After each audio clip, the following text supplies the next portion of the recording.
Hindi ra din nagpapala mga construction worker nga kababayinan. Amoy na ra. Manahilda nga ni Ana Ruiz. Mga kalahi workers titira. Dito tira pagkakuanan dito tira gini dito igbaw tira gini ginahakutan dito.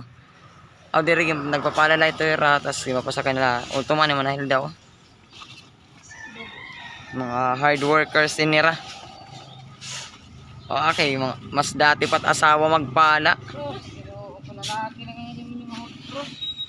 Ano nga pinanmulay na manahil da.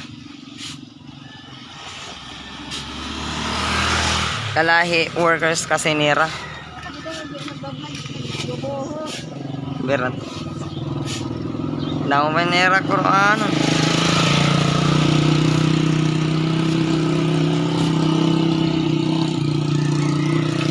Sige babush, mauli na ako.